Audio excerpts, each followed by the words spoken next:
அடியே நமஸ்காரம். ஸ்ரீமதே ராமானுஜாயி நமக. ஸ்ரீமத் வரவரமுனையே நமக. ஸ்ரீ கோவில் கந்தாடை அண்ணன் சுவாமிகள் திருவடிகளுக்கு சரணம். நீலா துங்க ஸ்தான கிரி தட்டி சுப்தமுத்போத்ய கிருஷ்ணம் பாராத்யம் ஸ்வம் ஸ்ருதி சதசிர சித்தமத்யாபயந்தி ஸ்வோஷிஷ்டாயாம் சஜினிகலிதம் யா பல்லாத்கிருத்ய புங்க்தே கோடா தஸ்யை நமயிதமிதம் பூய ஏவாஸ்து பூயக. அன்னவையள் புதுவை ஆண்டாள் அரங்கருக்கு பண்ணு திருப்பாவை பல்பதியம் இனிசையாள் பாடிக் கொடுத்தாள் நற்பாமாலை பூமாலை சூடி கொடுத்தாலை சொல்லு சூடி கொடுத்த சுடற்கொடியே தொல் பாவை பாடி அருள வல்ல பல்வளையாய் நாடி நீ வெங்கடவர்க்கு என்னை விதி என்றை மாற்றம் நாம் கடவா வண்ணமே நல்கு. ஸ்ரீ ஆண்டாள் நாச்சியார் திருவடிகளுக்கு சரணம். சங்கத்தமிழ் மாலை 30 இந்த திருப்பாவையை 30 நாட்களும் அனுதினமும் நாம் அனுசந்தித்து வந்தோம். இன்றைய கடைசி பாசுரமான வங்கக்கடல் கடைந்த மாதவனை கேசவனி. இந்த பாசுரம் பலஸ்ருதி சொல்லக்கூடிய ஒரு பாடலாக அமைந்துள்ளது. இந்த பாடல்ல என்ன, இந்த திருப்பாவையை செவித்தால் நமக்கு என்னென்னலாம் கிடைக்கும் அப்படிங்கிற ஒரு பலனை சொல்கிறாள் ஆண்டாள் நாச்சியார். வங்க கடல் கடைந்த மாதவனி கேசவனி திங்கள் திருமுகத்து சேழையார் சிந்திரஞ்சி அங்க பறை கொண்டாற்றை அணி புதுவை பைங்கமலர் தன் தெரியல் பட்டவிரான் கோதை சொன்ன சங்கத்தமிழ் மாலை 30 தப்பாமி இங்கு பரிசுரைப்பார் 2 மாள் வரை தோள் செங்கண் திருமுகத்து செல்வ திருமாலாள் எங்கும் திருவருள் பெற்று இன்புருவர் எம்பாவாய். வங்க கடல் கடைந்த மாதவனை. மாதவன் அப்படின்னா இங்க முதல்ல மகாலட்சுமியை உள்ளிட்ட திருமகள் கேள்வனான எம்பிரான் அப்படின்னு கூப்பிடுறான். மா என்றால் செல்வம், செல்வத்துக்கு அதிபதியான மகாலட்சுமி தாயாரை முன்னிட்டு கொண்டு இந்த பாசுரத்தை ஆரம்பிக்கிறாள் ஆண்டாள் நாச்சியார். இதில் முதல்ல எடுத்ததும் தாயாரை சொல்றா, முடிக்கும் போதும் தாயாரை பற்றி தான் இந்த பாசுரத்தில் சொல்றா. தாயாரை பற்றினா திருமகள் கேள்வனாகிய ஸ்ரீமன் நாராயணன் அகிலகில்லே நீரியுமின்றி உரை மார்பா என்று எப்பொழுதும் நித்தியஸ்ரீயாக இருக்கக்கூடிய தாயார் புருஷகார போதையான பெரிய பிராட்டியை உடைய பெரிய பெருமாளே. கண் திருமுகத்து செல்வ திருமாலாள் செங்கன் செந்தாமரை போன்ற கண்களை உடைய அந்த திருமால் மறுபடியும் தாயாரை முன்னிட்டு கொண்டு சொல்கிறாள். முதல் ஆரம்பமோ மாதவனைன்னா இங்கேயும் தாயாரை சொல்கிறாள். ஏன்னா தாயாருடைய புருவ நெறிப்புல தான் சிருஷ்டியே நடக்கிறது. அதனால தாயாரோ அந்த திருவாகிய அந்த திருமாலை, திருவை உடைய திருமாலை, அவனை சேவித்தோம் அப்படின்னா செங்கண் திருமுகத்து செல்வ திருமாலாள், அந்த திருமாலாள் நமக்கு எப்பவும் இன்பம் கிடைத்து கொண்டே இருக்கும் அர்த்தம். மாதவன் வங்க கடல் கடைந்த மாதவன். கடலை எதற்காக கடைகிறான்? இங்க வங்கம்னா கப்பல், கப்பல்கள் நிறைந்த அந்த கடலை கடைந்தானாம். எந்த கப்பல் அப்படின்னா இங்க கப்பல்களாக நிறைந்திருக்கு. இந்த திருப்பார்கடலை கடைந்தான் எம்பெருமான்.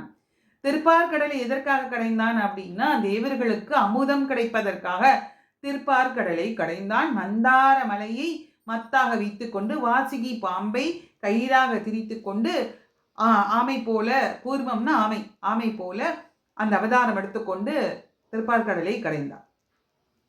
அந்த திருப்பார்கடலை கடைந்தது எதற்காம்? தேவர்களுக்கு அமுதம் கிடைக்க வேண்டும் என்பதற்காக அப்படின்னு ஒரு வியாஜ்யம். எப்படி இங்கே ஆண்டாள் நாச்சியார் பாவை நோன்பு அப்படிங்கிற ஒரு வியாஜ்யம், அதாவது காரணத்தை வைத்து கொண்டு இவள் அந்த கண்ணனெம்பெருமானை அடைய வேண்டும் என்பதற்காக ஒரு காரணமாக வைத்து கொண்டு கண்ணனிடத்திலே சென்றாலோ கண்ணனெம்பெருமானை இந்த திருப்பாவை பாசுரங்கள் மூலமாக அனுகாரம் பண்ணி கொண்டாலோ, அனுகாரம்னா அதுவாகவே மாறிடுது, கோபிகை அப்படியே பாவனையாக வர்றது. அவள் பிறந்தது ஸ்ரீவில்லிபுத்தூர்ல, ஆனா அவளுடைய அந்த பாவம் எல்லாமே என்னவாக மாறியது? அந்த ஆய்க்குள்ள பெண்ணாக இடையச்சியாகவே மாறியது. அப்படியாக எதற்காக? கண்ணனை பார்க்க வேண்டும் என்பதற்காக தானே, கண்ணனை அடைய வேண்டும் என்பதற்காக தானே அனுகாரம் பண்ணி கொண்டார்.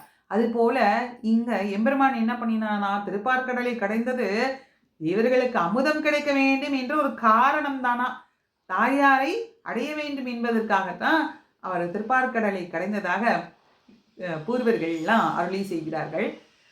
அப்படிப்பட்ட அந்த மாதவனை கேசவனை, கேசவன் அப்படின்னா கேசி என்ற அரக்கனை அழித்தவன் அப்படின்னு ஒரு திருநாமம் உண்டு. இந்த இடத்துல என்ன அப்படின்னா ஆண்டாள் நாச்சியார் திருமொழியில சொல்றாளே கொப்புழழகர் குழழகர் வாயழகர்னு, அதே மாதிரி குழலழகர், குழல்னா கேசம் அழகாக அவரை அந்த கூர்மமாக அவதாரம் எடுத்து அந்த திருப்பார்கடலை கடையும் போது இந்த கூந்தலானது இங்கும் அங்கும் அலைந்ததாம், மிக அழகாக இருந்ததாம். அதனால கேசவனை திங்கள் திருமுகத்து சேழையார் சென்றிரஞ்சி. திங்கள் திருமுகம் அப்படின்னா இங்க அந்த ஆய்ப்பாடி பெண்கள், அந்த பெண்களுடைய முகமெல்லாம் எப்படி இருக்காம், குளிர்ந்து இருக்கான். திங்கள் அப்படின்னா சந்திரனுடைய முகம் எப்படி இருக்கும், குளிர்ந்து போயிருக்கும், அந்த குளிர்மையாக இருக்கும். அந்த குளிமையை கொண்ட இந்த ஆயக்குள்ள பெண்கள், இந்த இறைச்சிகள், இந்த கோபிகைகள், இந்த கோபிமார்கள்லாம் சேழையார். முதல் பாட்டுல நீரிழையார், நல்ல ஆபரணங்களை எல்லாம் சூடிக்கொண்டவர்கள் அப்படிங்கிறார். இங்க சீழையார் அப்படின்னா எதற்காக இங்க வித்தியாசமா மாற்றி சொல்கிறாள் அப்படின்னா, இப்பொழுது நற்பினை பிராட்டி புருஷகார போதியான அந்த பிராட்டியுடன் கூடி இருப்பதனால இந்த ஆபரணங்களை எல்லாம் போட்டுக்கொண்டு இருப்பதனால சேழையார் சென்று இறைஞ்சி போய் கேட்கிறார்கள். என்ன கேட்கிறார்கள்? அங்க பறை கொண்ட ஆற்றை, எங்களுக்கு அந்த வழி, அந்த ஆற்றைனா வழி, அங்கு பறை கொண்ட அவன் இருக்குமிடத்திலே சென்று, அங்கு ஆசிரியனான அவனிடத்திலே சென்று பறை கொண்ட புருஷார்த்தம் என்ற அந்த கைங்கரியத்தை பெற்று கொண்டதை இங்கே தெரிவிக்கிறார். அங்கு பறை கொண்ட ஆற்றை சிங்காசனத்திலே நட்பினை பிராட்டியுடன் கூடிய அந்த சிங்காசனத்திலே அப்பறை, தங்களுக்குள் பறை என்று ஒரு சங்கேதமாக ஒரு அடைமொழியோடு தான் சொன்னார்கள் இல்லையா. முதல்ல பறை என்பது ஒரு உபகரணமாக நினைத்து கொண்டிருந்தோம். ஆனால் பறை என்பது அந்த 29வது பாட்டிலே சொல்கிறார், எங்களுக்கு உன்னுடைய திருவுள்ளத்துக்கு கேத்துவான அந்த கைங்கரியம் எங்களுக்கு வேண்டும், எம்பெருமானுக்கு உகப்பா இருக்கக்கூடிய அந்த கைங்கரியம் எங்களுக்கு வேண்டும் அப்படின்னு அந்த புருஷார்த்தத்தை வேண்டிக் கொள்கிறாள் இல்லையா. அந்த பறையை நீ தாரா என்று வேண்டிக் கொண்ட அந்த பறையை, அந்த பிரகாரத்தை தங்களுடைய வெறுமையையும் அவன் பூர்த்தியையும் பந்தத்தையும் முன்னிட்டு அணிபுதுவை இங்கு சொல்கிறாள். அந்த புருஷார்த்தத்தை பெற்ற வழியை, அந்த வழியை பைங்கமல தன் தெரியல் அப்படின்னா தன்னுடைய மார்பிலே இந்த தாமரை மணி மாலை அணிந்திருப்பாராம் பெரியாழ்வார். பெரியாழ்வாருக்கு பட்டர் பிரான் என்ற திருநாமம் உண்டு. பட்டர் பிரான்னா பெரியாழ்வாரை குறிக்கக்கூடிய சொல். பரத்துவத்தை நிர்ணயம் பண்ணி கொடுத்தார் இல்லையா பெரியாழ்வார். பாண்டியன் சபையில போய் பரமபுருஷன் ஸ்ரீமன் நாராயணன் தான் அப்படின்னு அதை அறுதிட்டு நிலைநாட்டினார் பெரியாழ்வார். சாதாரணமா பராசர புத்திரனான அந்த வியாசர்னு சொல்றோம். அதே மாதிரி பட்டபிரான் கோதை, இந்த பட்டருடைய மகளான கோதை பெரியாழ்வாரின் திருமகளராய் அவதரித்த அப்படின்னு உபதேச ரத்னமாலையில மணவாள மாமுனிகள் சாதிக்கிறார். அதே போல இங்க பட்டர்பிரான் கோதை தான் சொன்ன அப்படின்னா ஏன் சொன்ன அப்படிங்கிறா, வேதம் ஔபருஷேயம், யாராலும் அது இயற்றப்படவில்லை அப்படின்னா எந்த புருஷர்களாலையும் அது இயற்றப்படவில்லை. ஆனால் இந்த கோதை சொன்ன இந்த தமிழ் மாலை இருக்கு இல்லையா, இது வேதத்தின் வித்து. ஒவ்வொரு பாசுரத்திலையும் மிக அற்புதமாக முதல் 5 பாசுரங்கள்ல எம்பெருமானுடைய 5 நிலைகளை எடுத்து காட்டினார். அதன் பிறகு 6லேருந்து 15 வரைக்கும் ஒவ்வொரு கோபிகைகளாக எழுப்பது போல அதிலே ஒரு தத்துவங்களை நிறைத்து சொன்னார். அடுத்து யசோதா நட்பினை பிராட்டி இப்படி ஒவ்வொருவராக எழுப்பி துயில் எழுப்பி அதுக்குள்ளேயும் காரணங்களை எல்லாம் வைத்திருந்து கடைசியாக எம்பெருமானையே சரண் புகுகிறார். அப்படி இவ்வளவு விஷயங்களை எல்லாம் வேதத்தின் வித்தாக இருக்கக்கூடிய இந்த திருப்பாவையிலே நமக்கு தந்தருளினாள் ஆண்டாள் நாச்சியார். மகனே என்று இவளே எப்படி கண்ணன் எம்பெருமானை கூப்பிடுகிறாளோ அதே போல பட்டர் பிரான் கோதை அவள் சொன்ன இந்த சங்கத்தமிழ் மாலை 30 தமிழ் மாலை. தமிழ் என்றாலே அமுது. அந்த அமுதை எப்படி கொடுத்திருக்கிறார், ஒரு மாலை போல 30 மணிகள் கோத்த ஒரு மாலைன்னு வைத்துக்கலாம். இதை தப்பாமல் அப்படின்னா கிரமம் மாறாமல் நம்ம செவிக்கணும். ஏன் கிரமம் மாறக்கூடாது அப்படின்னா, ஒரு முத்து மாலை நம்ம இருக்குன்னு வச்சுக்கோங்களேன், நவரத்னங்கள் பதித்த மாலையோ முத்து மாலையோ அதுல ஒரு கல் அது குறைஞ்சிடுது அப்படின்னாலுமே அது தன்னுடைய அந்த அழகை எடுத்து காட்டாததை காட்டி கொடுக்கும். ஒரு இடத்துல இல்லை. இதுல ஒவ்வொரு பாசுரங்களையும் கிரமப்படுத்தி வந்து ஆண்டாள் நாச்சியார் அருளி செய்திருக்கிறார். அப்போ ஒரு முத்து குறைஞ்சாலோ ஒரு மணி குறைஞ்சாலோ இது வந்து அந்த கிரமம் தப்பிவிடும். இதுக்காக தப்பாமல் அப்படின்னு இங்க நமக்கு சொல்கிறாள் ஆண்டாள் நாச்சியார். பூமாலை சூடி கொடுத்த சுடற்கொடி யாரு? நம்ம கோதை. தன் தெரியல் பட்டர் பிரான். தன் தெரியல் அப்படின்னா குளிமையான, தெரியல் அப்படின்னா மாலை அணிந்தவரான பட்டர்பிரானுடைய தாமரை மணி மாலைகளை அணிந்த பட்டபிரானுடைய மகள்.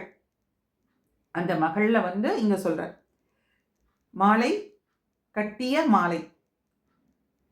ஸ்ரஜினிகலித்தம்னு பராசர பட்டர் முதல்ல தனியல்லையே சொல்றார். ஸ்ரஜினிகலித்தம் அப்படின்னா மாலை விளங்கிட்டாள், மாலையால் மாலை கட்டினாள், மாலையும் போட்டாள், பூமாலையும் சாற்றினாள், பாமாலையும் கொடுத்தாள் ஆண்டாள் நாச்சியார். தப்பாமே இந்த 30 நம்ம இங்க பரிசுரைப்பார். இந்த பிரபந்தத்தை கற்பதனால் மட்டும் இல்லை, அதை அனுசந்தித்தாலே போதும் நமக்கு எப்படி பலன் கிடைக்குமாம்? அவனுடைய திருவருள், மகாலட்சுமியுடன் கூடிய எம்பெருமானின் திருவருள் கிடைக்கும். இந்த பிரபந்தத்தை சேவித்தோம் அப்படின்னா 2 மால்வரை தோள். 2 அப்படின்னு 2ஆ பிரிச்சிருக்கா. 2 2 அந்த தோள்கள் உடையவன். அதாவது அவனுக்கு அனுகூலராக இருக்கக்கூடியவர்களை பார்த்த உடனே அவனுடைய தோள்கள் அப்படி பனைத்து போயிடுமா, அப்படின்னா விரிஞ்சு போயிடுமா. அதே பிரதிகூலர்களுக்கு சுருங்கி விடுமா. அன்பில்லாருக்கு 2 தோளும் அன்புடையாருக்கு 4 தோள்களுமாக தோன்றுமா. அது மட்டும் இல்லை, இந்த பாசுரங்களெல்லாம் செவிக்க செவிக்க எம்பெருமானுக்கு என்ன ஆகுமா, 2 to the power 2 2 to the power 2ன்னு எல்லாம் படிக்கிறோம் இல்லையா, கணக்கு போடுவா, இந்த பவர் அப்படின்னு சொல்லுவா, 2 to the power. அது மாதிரி 2 பன்மடங்கு பெருகி கொண்டே போகுமாம் அவனுடைய தோள். அதாவது அன்பினாலே நம்மளை எல்லாம் அணைப்பதற்காக அதை அனுசந்தித்தாலே போதுமாம். ஒரு கன்றிழந்த பசு தோல் கன்றை இட அதுக்கும் இறங்கி பால் சுரக்குமா போலே அன்பு நிறைந்தார் சொன்ன இப்பாசரம் கொண்டு புகழ்ந்தால் நமக்கு பல சித்தியும் உண்டாகும் அப்படின்னு பட்டர் அருளி செய்திருக்கிறார். அர்த்தம், கன்றுக்குட்டி இல்லாத, கன்றுக்குட்டி இழந்த ஒரு தாய் பசுவின் இடத்துல அந்த கன்றுக்குட்டியுடைய தோலை எடுத்து அதற்குள்ள வைக்கோலை வைத்து அடைத்து அந்த பசுவிற்கு முன்னாடி வைத்து அது பால் சுரக்குமா.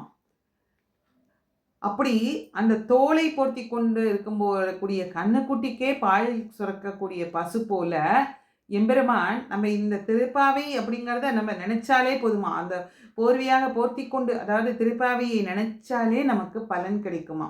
இது பட்டர் வந்து இந்த மாதிரி அருளி செய்திருக்கிறார். பட்டர் வந்து திருப்பாவையை வந்து எப்படி திருப்பாவை ஜீயர்னு சொல்கிறோமோ அதே போல் பட்டர் வந்து காலக்ஷேபமெல்லாம் நிறைய அந்த திருப்பாவையை பண்ணியிருக்கார். அவருடைய ஐதீகங்கள்லாம் நிறைய காட்டப்படுறது. இதில் இன்னொரு சம்பவம், பட்டருடைய சம்பவத்தை இங்கே நம்ம நினைவு கூறலாம். திருப்பாவை அப்படின்னா மூழ்கி போயிடுவாராம் பட்டர், பராசர பட்டர். அவருக்கு ஒரு சமயத்தில் முதுகில் ஒரு கட்டி போல வந்திருக்கு, சூளை நோயின்னு சொல்லுவார். அதை வந்து ரண சிகிச்சை பண்ணி தான் எடுக்கக்கூடிய ஒரு சூழ்நிலை. ஆனால் அவர் அதற்கெல்லாம் ஒத்துக்கொள்ளவில்லையாம். ரண சிகிச்சைன்னா ஆப்ரேஷன், அதை கட் பண்ணி எடுக்கக்கூடிய சூழ்நிலை அவருக்கு. ஆனால் அந்த ரண சிகிச்சை கொடுக்கணும்னா மயக்க மருந்து கொடுக்கணும். அதற்கெல்லாம் அவருக்கு ஈடுபாடு இல்லை, எனக்கு அதெல்லாம் வேண்டாம் அப்படின்னா. அப்போ என்ன செய்தார்கள்லாம் வைத்தியர்கள்லாம், அப்போ ஒன்று பண்ணலாம், நீங்கள் திருப்பாவையை அனுசந்தித்துக்கிடுங்கள், அப்போ அந்த நேரத்தில் நாங்கள் பண்ணிடுறோம். அது சரின்னு அதுக்கு ஒத்துண்டாராம். இவர் திருப்பாவையை சொல்லிகிட்டே இருந்தாராம். அப்போ ரண சிகிச்சை பண்ணிட்டார். அப்போ பண்ணும்போது நீங்கள் இப்போ பண்ணலாம் அப்படின்னு பட்டர் எப்போ அந்த ரண சிகிச்சை முடிஞ்சதுக்கப்புறம் சொன்னாராம். ஏன்னா அந்த அளவுக்கு திருப்பாவையில் அவர் ஊன்றி இருப்பாராம். திருப்பாவை அனுசந்திக்கும் போது அவருக்கு வேறு எதுவுமே தெரியாதாம், சுற்றுல என்ன நடக்கிறதுன்னு கூட. ஏன்னா அந்த அளவுக்கு அதில் ஆழங்கால் பட்டு இருப்பாராம்.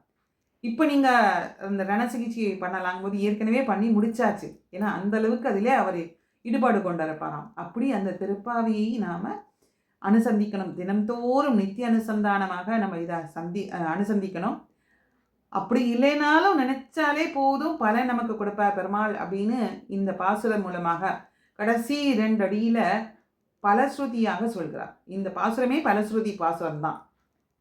இந்த பலஸ்ருதியில் எங்கும் திருவருள் பெற்று, இங்கும் அங்கும் இல்லை, எங்கும் எப்படி சர்வவியாபியாக கண்ணனை பெருமான் இருக்கானோ அதே போல எல்லா இடங்களுக்கு சென்றாலும் நமக்கு அந்த இறை அருள் கிடைக்கும்.